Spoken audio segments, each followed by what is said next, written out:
Lysyanka, where the two ravines met.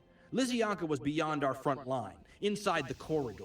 The German divisions on the other side were trying to batter their way eastward, but now the corridor was so wide that they hadn't much chance. They were a strange sight, these two German columns that tried to break out of the encirclement. Each of them was like an enormous mob. The spearhead and the flanks were formed by the SS men of the Wallonia Brigade, and the Viking division in their pearl gray uniforms. They were in a relatively good state of physique. Then inside the triangle marched the rabble of the ordinary German infantry, very much more down at the heel. Right in the middle of this, a small select nucleus was formed by the officers. They also looked relatively well fed, so they moved westward along two parallel ravines. They had started out soon after 4 a.m. while it was still completely dark. We knew the direction from which they were coming. We had prepared 5 lines, 2 lines of infantry, then a line of artillery, and then 2 more lines where the tanks and the cavalry lay in wait. We let them pass through the first 3 lines without firing a shot. The Germans, believing that they had dodged us and had now broken through our defenses, burst into frantic, jubilant screaming, firing their pistols and Tommy guns into the air as they marched on. They had now emerged from the ravines and reached open country. Then it happened. It was about 6 o'clock in the morning. Our tanks and our cavalry suddenly appeared and rushed straight into the thick of the 2 columns. What happened then is hard to describe. The Germans ran in all directions, and for the next 4 hours, our tanks raced up and down the plain, crushing them by the hundred. Our cavalry, competing with the tanks, chased them through the ravines where it was hard for tanks to pursue them.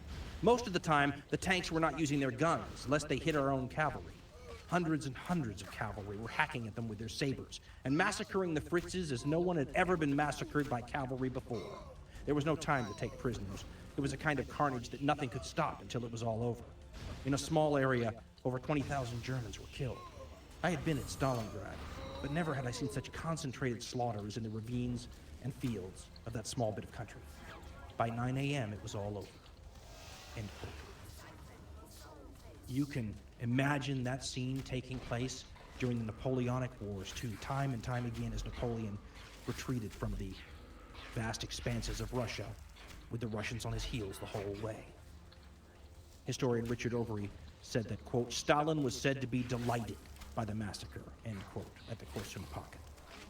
Delighted. Many German soldiers now knew the fate they faced.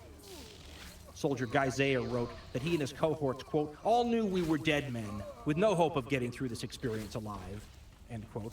He said that when fighting, they often did so, quote, in a rage that was akin to taking revenge in advance for our own deaths, end quote. Günter Koschorek said that no one was fighting for the Nazi New World Order or any other such idea by this point. Quote, after you've spent some time at the front like I have, you no longer fight for Führer, folk, and fatherland. These ideals have long gone, and no one talks about National Socialism or similar political matters. From all our conversations, it's quite obvious that the primary reason we fight is to stay alive and help our frontline comrades do the same, end quote.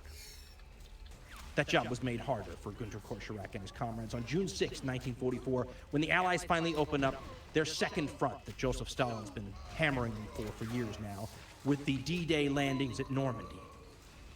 Now, really, it was the third front when you realize that the Allies are fighting in Italy at this point, too. So there's fighting in the south in Italy, there's fighting now in the west in Normandy, and of course, the Soviets never stopped fighting. Right after the D-Day landings, supposedly in support for the D-Day landings, people disagree about this, the Soviets launch one of their biggest operations of the war. They're the ones who launched the big spring-summer offensive in 1944, and they name it after one of their generals who fought Napoleon. It's called Operation Bagration, and it's launched on June 22nd, 1944. Coincidentally, but probably not really, the 3rd anniversary of the original 1941 Barbarossa attack against the Soviet Union. In the first 12 days of Bagration, the Soviet Union looks like they're trying to match the German efforts in 1941. Army Group Center